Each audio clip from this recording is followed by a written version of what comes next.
आरोग्य जीवन की शुभेच्छा के साथ आप सभी को नमस्कार। आज हम कुछ आसन, प्राणायाम और षट क्रिया के कर्मों का अभ्यास करेंगे। सबसे पहले खड़े होकर किए जाने वाले आसनों का अभ्यास करना है। इसके लिए सबसे पहले ताड़ासन। पांव में 1 से 2 इंच का अंतर रखते हुए खड़े हो जाएं। हाथों को कंधे तक ऊपर उठाएं, उंगलियों को आपस में फंसाएं और बाहर की तरफ मोड़ते हुए ऊपर ले जाएं। श्वास भरते हुए एड़ियां ऊपर करें और इस अवस्था में कुछ क्षण रुकें। ये आसन शरीर में स्थिरता प्रदान करता है। श्वास छोड़ते हुए सबसे पहले एड़ियां नीचे रखें और धीरे धीरे हाथों को शरीर के बगल पर लेकर आएं। पाद हस्तासन। सावधानियां: हृदय संबंधी विकार, हर्निया, अल्सर, डिस्क संबंधी विकार, चक्कर आना जैसी व्याधियों में इसका अभ्यास ना करें। श्वास लेते हुए हाथों को ऊपर लेकर जाएं। श्वास छोड़ते हुए नीचे की तरफ झुकें और हाथों को पांव के बगल में रखें। ये आसन जठराग्नि को प्रदीप्त करता है, मासिक धर्म संबंधी विकारों में लाभदायक है। श्वास छोड़ते हुए धीरे धीरे हाथों को ऊपर लेकर आएं। हाथों को शरीर के बगल में रखें और समस्थिति में खड़े हो जाएं। अर्ध चक्रासन। सावधानियां: हाई ब्लड प्रेशर, चक्कर आने जैसी व्याधियों में इसका अभ्यास ना करें। श्वास लेते हुए पीछे झुकें और हाथों को कमर पे रखें। सर्वाइकल स्पॉन्डिलाइटिस में यह अत्यंत लाभकारी है। श्वास छोड़ते हुए पुनः सीधे हो जाएं और हाथों को शरीर के बगल में रखें। अब बैठकर किए जाने वाले आसनों का अभ्यास करेंगे। सबसे पहले विश्राम अवस्था में बैठ जाएं। भद्रासन के लिए दंडासन की स्थिति में आए। सावधानियां: आर्थराइटिस, शियाटिका में इसका अभ्यास ना करें। पैरों के तलवों को पास ले आएं। श्वास भरते हुए पैरों को हाथों से पकड़कर मूलाधार क्षेत्र के जितना नजदीक हो लेकर आएं। मेरुदंड को सीधा करें। गर्भावस्था तथा मासिक धर्म में होने वाली पीड़ा में ये लाभ पहुंचाता है। अब हाथों को हटाकर टांगों को सीधा करें और दंडासन की स्थिति में पुनः बैठ जाएं। वज्रासन। सावधानियां: बवासीर, घुटनों में दर्द अथवा एड़ी में चोट लगने पर इसका अभ्यास ना करें। दंडासन में बैठते हुए पैरों को घुटनों से मोड़ते हुए पंजों को नितंब के नीचे दबाकर बैठ जाएं। हाथों को घुटनों पर रखें, मेरुदंड सीधा रखें, आंखें बंद करके बैठ जाएं। यह आसन पाचन शक्ति को बढ़ाता है और जठराग्नि को प्रदीप्त करता है। अर्ध उष्ट्रासन। सावधानियां: चक्कर आना, आर्थराइटिस, उदर संबंधी विकारों में इसका अभ्यास ना करें। वज्रासन में बैठते हुए घुटनों पर खड़े हो जाएं। हाथों को कमर पर रखें और श्वास भरते हुए पीछे की तरफ झुकें। यथाशक्ति इस अवस्था में रुकें। पीठ दर्द, गर्दन दर्द तथा कब्जियत में ये आसन अत्यंत लाभकारी है। श्वास छोड़ते हुए सीधा हो जाएं और पुनः वज्रासन की स्थिति में बैठ जाएं। शशकासन। सावधानियां: पीठ दर्द, आर्थराइटिस में इसका अभ्यास ना करें। वज्रासन में बैठकर पैरों को फैलाएं।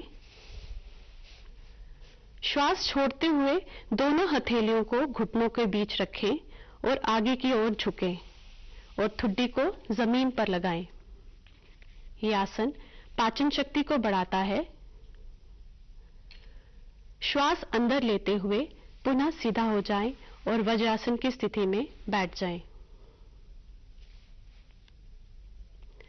अब उदर के बल लेटकर किए जाने वाले आसनों का अभ्यास करेंगे। इसके लिए अधोमुख होकर लेट जाएं। सबसे पहले मकरासन।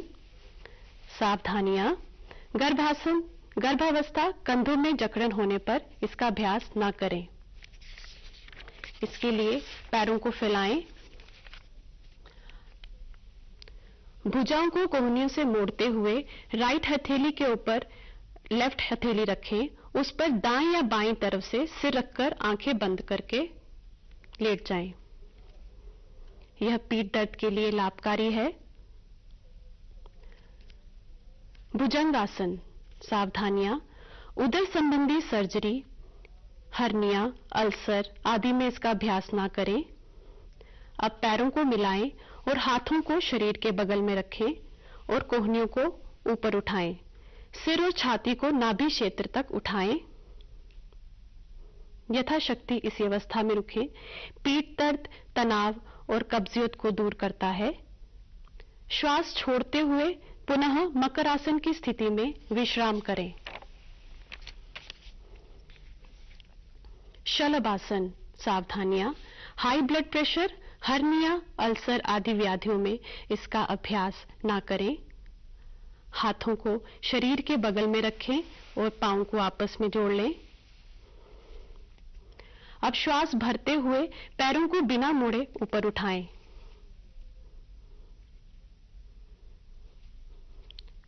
श्वास छोड़ते हुए धीरे धीरे पांव को नीचे लाएं और पुनः मकर आसन की स्थिति में विश्राम करें। अब पेट के बल लेटकर किए जाने वाले आसनों का अभ्यास करेंगे। पेट के बल लेट जाएं, पीठ के बल लेट जाएं। सेतु बंधासन। सावधानियां, अल्सर या हर्निया में इसका अभ्यास ना करें। शवासन में लेटे हुए अब दोनों पैरों को आपस में जोड़ लें। हाथों को शरीर के बगल पे रखें।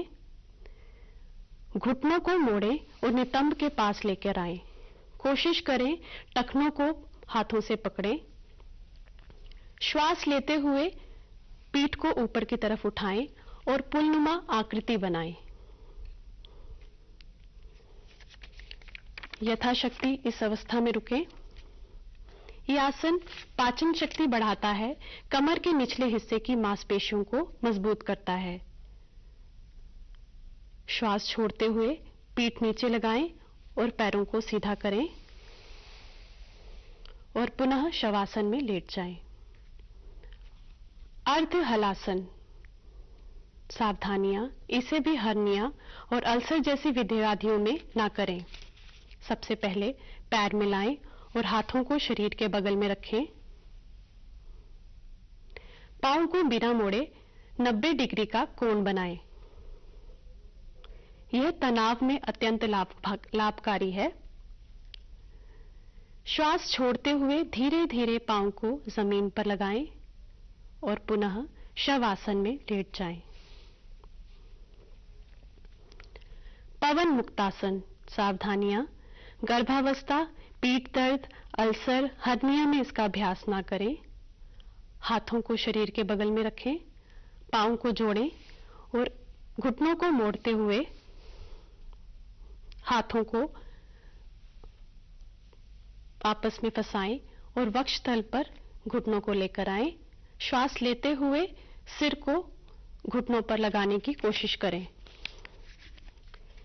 यह आसन वात से राहत दिलाता है तथा कब्जियत को दूर करता है। पाचन शक्ति में भी लाभकारी है। श्वास छोड़ते हुए हाथों को शरीर के बगल में रखें, पैर सीधा करें और पुनः शवासन की स्थिति में लेट जाएं। शवासन। पूरा शरीर शिथिल करें, आरामदायक स्थिति में लेटे रहें। हाथों को शरीर के बगल में रखें। सामान्य श्वास प्रश्वास की स्थिति पर ध्यान केंद्रित करें। शरीर के किसी भी अंग में जकड़न ना हो। पूरा शरीर रिलैक्स करें।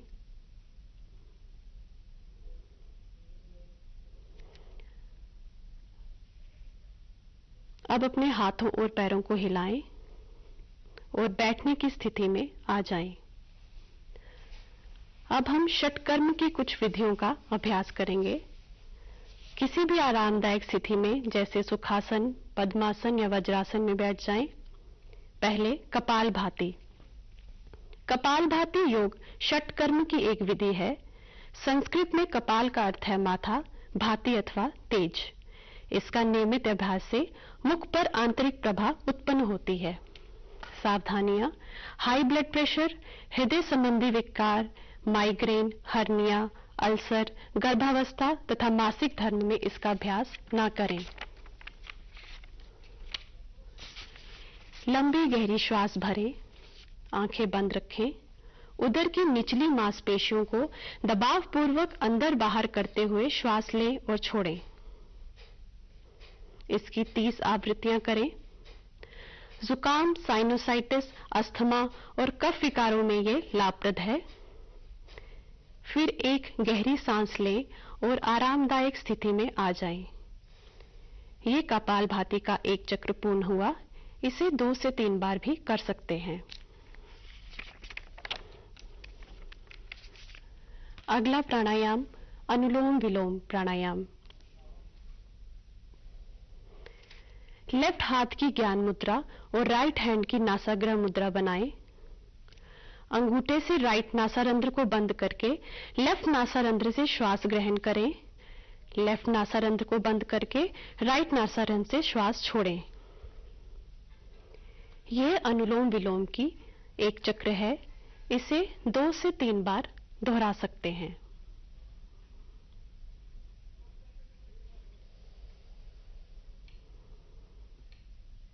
अब दोनों हाथों को ज्ञान मुद्रा में घुटनों पर रखें। भ्रामरी प्राणायाम। सावधानियां: नाक व कान के किसी तरह के संक्रमण में इसका अभ्यास ना करें। हाथों की षण्मुखी मुद्रा बनाएं। नासारंध्रों से गहरी श्वास लें और भंवरे की ध्वनि का गुंजन करते हुए धीरे धीरे श्वास छोड़ें। यह भ्रामरी प्राणायाम का एक चक्र है। इसे 2 से 3 बार दोहरा सकते हैं। भंवरी जैसी आवाज का प्रतिध्वनिक प्रभाव मस्तिष्क और तंत्रिका तंत्र के लिए प्रभावकारी है।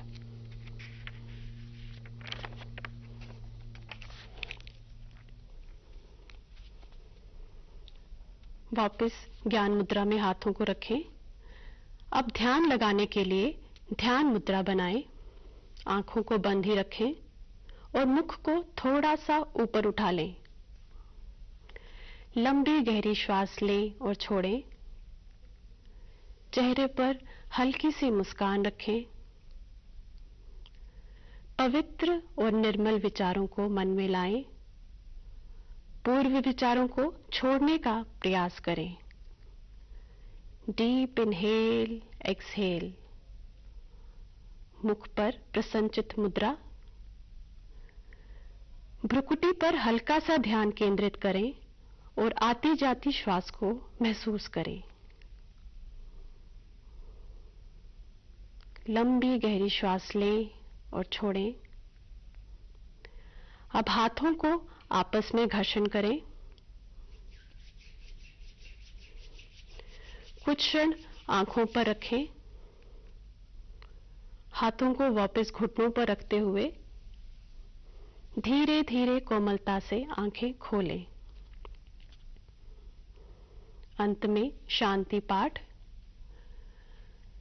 सर्वे भवन्तु सुखिनः, सर्वे सन्तु निरामयाः, सर्वे भद्राणि पश्यन्तु, मा कश्चित् दुख भाव भवेत्।